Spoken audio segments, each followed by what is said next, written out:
All right, what's going on, guys? It is your boy TKD. Wanted to hear back your PlayStation Source. I know it's been a very long time. I even tried to record a video last week.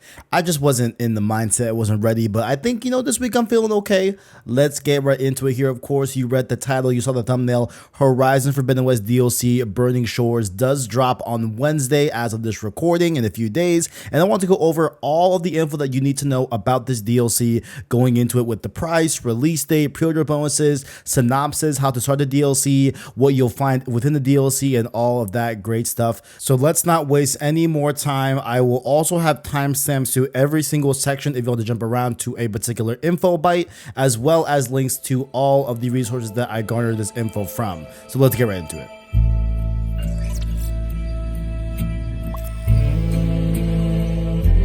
Starting off here, this DLC will cost $20 and is launching on Wednesday, April 19th for PlayStation 5 only. No PS4 release for this. They do have some, reasoning as to certain graphical, advancements and like different cloud technology that we'll get into later on in the video, but there will be no PS4 launch for this DLC. It's on PS5 only, which I am in favor of. It's 2023, 3 years since the PS5, time to move on from the PS4. Let's do that here with this DLC. And preload is available now for the DLC if you purchased it, and it will be just under 17 gigabytes on your PS5. Next up here, if you do happen to purchase this DLC before it releases, you will get access to these pre-order bonuses for buying it on the PlayStation Store. First up here, we have the Black Tide die, which will be available at the first die merchant in the game, as well as a Black Tide Sharp Shot bow, which will also be available from the first merchant within the Burning Shores. So I bet the first die merchant is going to be in the main map, and I believe the Sharp Shot bow will be in the first merchant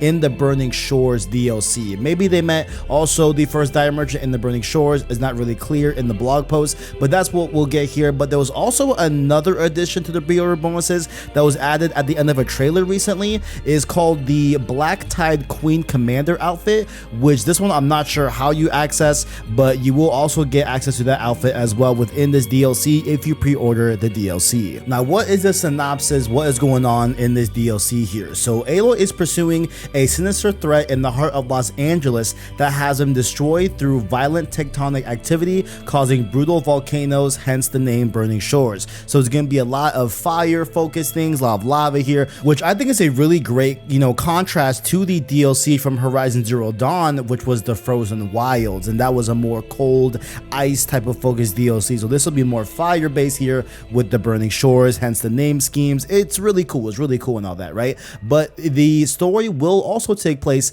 after the events of Horizon Forbidden West. So you do have to beat the game before accessing this DLC. This is a requirement for Burning Shores, which I think is a very risky one. I feel like a lot of people are going to be kind of turned off from that standpoint because they got to beat the main game. And I haven't looked at the percentages on the trophies of completion for Horizon Forbidden West story, but I imagine it's probably around the 25 to 30 percentile, right? So it's not the biggest group of people that will be able to experience this DLC at launch, but hey, maybe they're playing the long game here with this, and I'm sure there will be a lot to explore here for those that have beaten the game of Horizon Forbidden West. So let's say you beat Horizon Forbidden West, you did all the main story quests, right? And now you're looking to start the DLC. Let's say you're watching this video after it comes out. How do you access the DLC? According to the PS blog, they say that Aloy will get a call on her focus, instructing her of a situation happening south of the Tenakth clan lands. Now, this person making this call is none other than the late and great Lance Reddick, likely reprising his role as Silence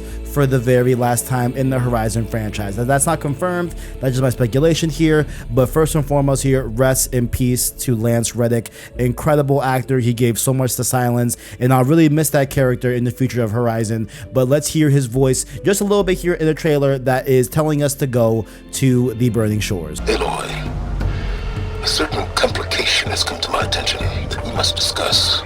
So to go back and answer the question as to why the PS5 is only capable of running this DLC for Burning Shores, we do have the game director here that came on to the PS blog here. His name is Mathis Dejonge. I hope I got that name correctly in pronunciation. If I didn't, my apology, but here is what he had to say here on the blog post. Quote, "The cityscape ruins of LA and its surroundings are highly detailed and require a lot of processing power as well as fast streaming technology to run properly. Especially especially when the player is flying over the lands and can see a lot at once. One of the settlements is situated in and around those detailed ruins, and we were able to squeeze a lot of activity in there. Another notable one is a particular battle scene that requires a lot of memory and processing power. To achieve this grand vision, both technically and creatively, we definitely were thankful for the many advantages that the PS5 hardware brings. And so I think what they're referring to here is seen at the last part of the launch trailer for this DLC, and that is Aloy seemingly facing off against a Horus, aka a metal devil. And this is very cool because despite, there being, 2 Horizon games, now 2 DLCs, a PSVR game, which I definitely have to talk about at some point on the channel here because I have thoughts on that game, you know what I'm saying? They're not that great. But back to the topic here, we've never actually fought a Horus before, so to be able to actually do this here in this DLC, it does kind of make sense if you take in, their scale and how big these, machines are, that they are, and they were world-ending machines. It's gonna be really cool to see Aloy actually fight this on PS5, and it only being, overall capable to the size and scale and whatever they want to do with this boss fight on PS5. It's really cool. Can't wait to see us do it here on the DLC. And one quick mention here, in the same interview, he does mention the things like how Horizon Forbidden West on PS5 does take advantage of VRR support for displays that have variable refresh rate and a 40 Hz, aka in all intents and purposes 40 FPS modes as well on VRR supported panels. So those should be running for the DLC as well if you were curious about that. He does mention it here. It doesn't say it verbatim, but that's my honest, I feel like it's probably going to be there, along with, of course, the great smooth 60 frames per second that pretty much all PlayStation first party games have had so far. So of course we could enjoy this DLC in 60 frames per second day one on the PlayStation 5, unlike some other games day one on other platforms, but that's for another day. So another reason that they go into the benefits of this DLC being just PS5 does involve, believe it or not, the cloud system within this DLC. I know that sounds like, over here just reaching at straws, but they do have a full blog post here detailing a lot of really cool history around the nature of clouds in the Horizon franchise, all the way back from Zero Dawn up until now with Burning Shores. So they talk a lot about how they had different cloud systems in PS4, but they weren't quite what they were expecting and what they were wanting to achieve here that they were able to achieve with the Burning Shores and what it required. Once again, there's a full breakdown here on the blog post, link in the description, because there's a lot of really cool history and really cool explanations for this that are much more sophisticated than I can ever explain. But basically they talk about how they made the clouds within the sky more of an environment to explore and the rendering techniques of an environment rather than just something that is two-dimensional and just seen from afar. They also talk a lot about how the lighting system is, a lot more refined with the PS5 capabilities, being able to make sure that the rendering of the light going through clouds is as accurate as possible and everything. And it's just really impressive looking because there's a ton of different pictures that we've had where we see Aloy flying through the clouds. In the trailer she is, and we will be doing that here as well thanks to the new technology given from the PS5 and what they're able to do in terms of cloud-based rendering and stuff like that. So there's some quotes here that I want to read off here from the blog. It says here, quote, "It was important to us to make the experience fun and joyful on its own outside of the main gameplay. The clouds are not simply immersive scenery but an explorable landscape in themselves. Among the clouds, players will be able to explore tunnels, caves, and other surprises that make fun for flying. The best part is that depending on when you try any of these features, the experience will be different. As the day progresses, the quality and direction of light change, hiding and revealing some of these features and changing the feel of each journey. And I don't want to spoil anything, but we hope you aren't afraid of a little lightning." So just this concept of being able to explore stuff within the clouds, they call out things like tunnels, caves, and different things like lightning that will be there. So I'm sure there'll be like weather effects and storms within the clouds. Very, very cool stuff to see, and hopefully we'll explore in Horizon Burning Shores. Mainly, we got 2 more things to cover here in this Horizon Forbidden West Burning Shores DLC. That is the Quen's involvement in this whole story, as well as a new protagonist ally that will be with us during the duration of the DLC. So first up here, the Quen will be the main tribe that we're interfacing with in this DLC, as a sect of the Quen actually crash landed into the LA area where Burning Shores takes takes place, aside from the main Quen that we know in the Horizon Forbidden West main story that was in the San Francisco area. And the Quen are just a really cool tribe in the Horizon world. If you guys didn't know, I'll give you some brief facts about them. They come from beyond the Pacific Ocean, and they came here in search of answers to figure out a way to help their original homeland against these crazy weather storms and stuff like that, similar to how Aloy was doing a similar thing in terms of trying to find answers to stop all this crazy weather and such during the Horizon Forbidden West storyline.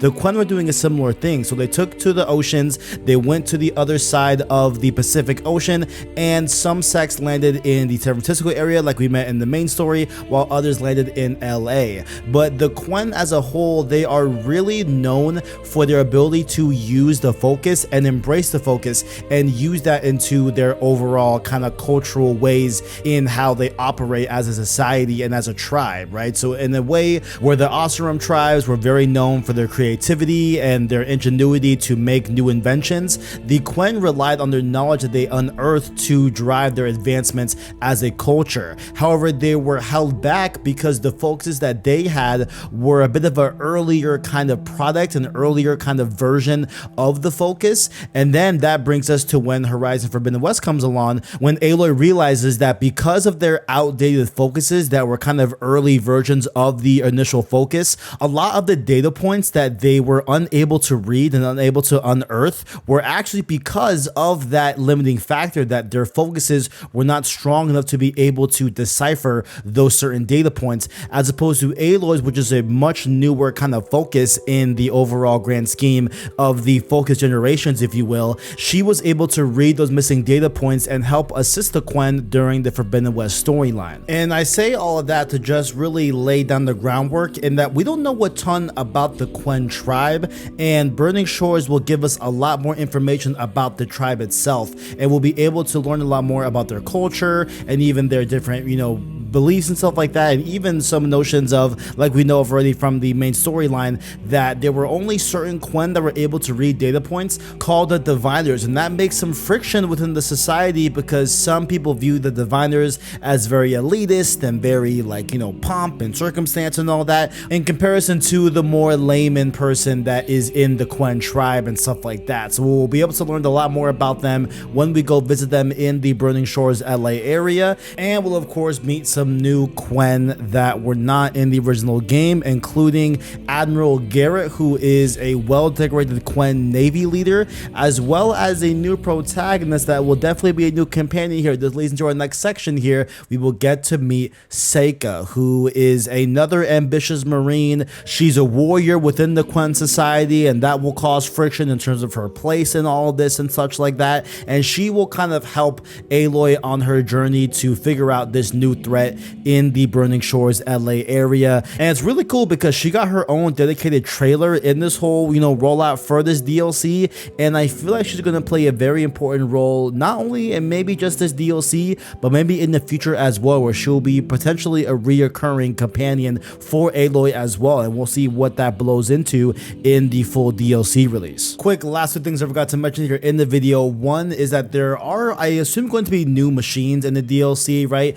But there was only one I could really find that they've talked about. I'm sure there'll be more, but we do have what's called the Waterwing here, which is described by Guerrilla Games as a medium-sized flying machine that can dive deep underwater. It is highly maneuverable, and when disturbed is an unrelenting foe. And I bet this is going to be very useful for exploring those underwater deep dives and seeing what the underside of LA has to offer from that standpoint. And I hope that we can, take these Waterwings up to San Francisco, because there's a ton to explore there underwater as well. So really cool addition. Really like this kind of different version of the Sunwing here with the Waterwing and all that. And they do show a lot of gameplay of this Waterwing going up in the clouds, so I bet that's going to be a lot of what the cloud section was talking about here in the DLC, where I bet we'll be able to explore a lot of different locations and different things amongst the clouds that we did not get to see in the main game and stuff like that. So really cool addition here. I like the Waterwing. I'm sure I'll be using that a ton. And the last thing here I gotta say is there may be, of course, different weapons in this DLC as well, I'm assuming,